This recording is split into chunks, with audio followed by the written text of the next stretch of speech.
నమస్తే. ఈ ఎపిసోడ్‌లో మనము కంటి ఎక్సర్‌సైజెస్ గురించి చెప్పుకుందాము.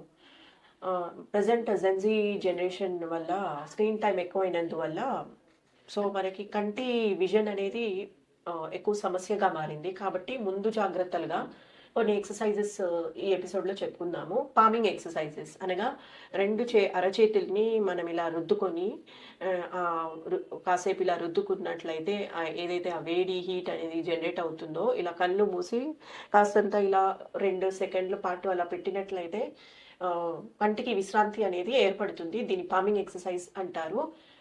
రెండవది బ్లింకింగ్ ఎక్సర్‌సైజ్. కంటిన్యూయస్‌గా బ్లింక్ చేస్తూ ఉండాలి ఓ 2 నిమిషాల పాటు.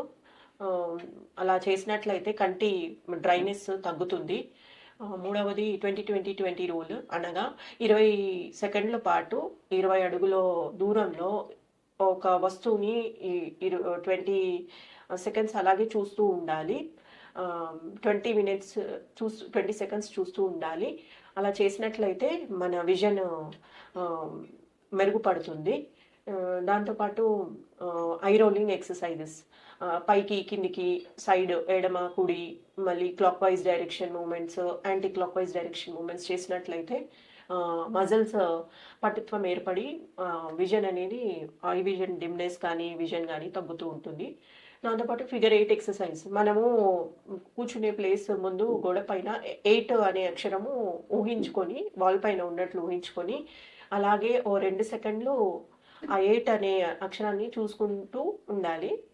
అలా చేసినట్లయితే ఐ విజన్ నుంచి కొంచెము డిమ్నెస్ కానీ, విజన్ గానీ కొంచెం క్లారిటీ ఉంటుంది. దాంతోపాటు మనము ఆహార నియమాల్లో ఆకుకూరలు, వైటమిన్ ఏ ఎక్కువగా మోతాదులో తీసుకోవాలి. కాబట్టి పపాయ, ఆకుకూరలు, డ్రై ఫ్రూట్స్, పాలు, క్యారెట్ లాంటివి తీసుకుంటూ మన హోమియోపతి ట్రీట్మెంట్‌లో నాట్రమ్ ఫాజ్ లాంటి మెడిసిన్స్‌తో పాటు కాన్స్టిట్యూషన్ మెడిసిన్ డాక్టర్ పర్యవేక్షణలో తీసుకోవడం మంచిది. ధన్యవాదాలు.